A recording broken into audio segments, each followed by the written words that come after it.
vannoi ya YouTube le Facebook thing thang news wa si thing cham chane la ko nin tuni phal la ni sim som le nga kum sang ni le som ni nga ni ko in jong vannoi thusoh ho tha do pa wa ngai la na nei ki taw te mau hing khosa igamsangu wa ukeng nehon mun ding ahung ki lai ki ta ve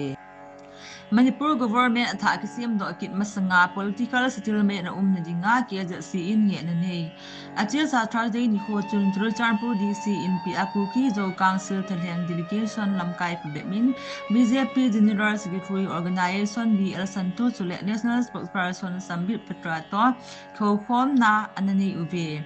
Kichi khom na achun ke ja si delegation chun kuki zo mi te in buffer zone ki koi angai za banga dan ding chule Manipur government tha bi a kisim do kit masanga political settlement na ding kilung khat ta din naw he sawin a hi Kiaja si delegation chun BJP government do dal lova tu din munaku ki zo cha te Manipur government tha sim na panding hi thilo da sein a hi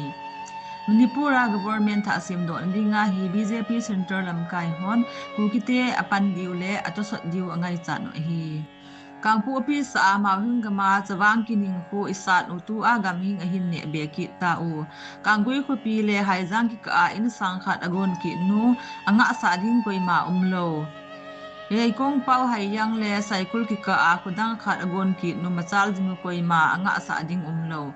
achai ne le kangpu office jong imphal banga square mil neu cha hung hi te ding mail hei te pukri manung da ki ti chu ima hung talo ding hi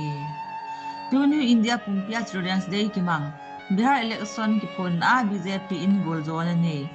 KSOBBP gol hang mi min hau ki min abol MK Wellness and SPA Hondo ana Bihar MLL a chapang pe na Maithili Thakur hendo a Security Force on Ukhul District Litan PS ho sunga kani popile ki bol ho ba sit na nei vannoi ya pe alum pe amin thanga ki helayon missional in India ahung phading thulut Central Sarkarin Indo member gamgi zuya lamlen ho su hoi bele khanto na ding phong do International friendly mates a India le Bhutan ki chimlhon India golzo India salam gam kaya dap ki panta zi a hui thing na sata su boya Supreme Court in Delhi Sarkar ko ma EB kangtlai ho chi pi ta dinga phut na nei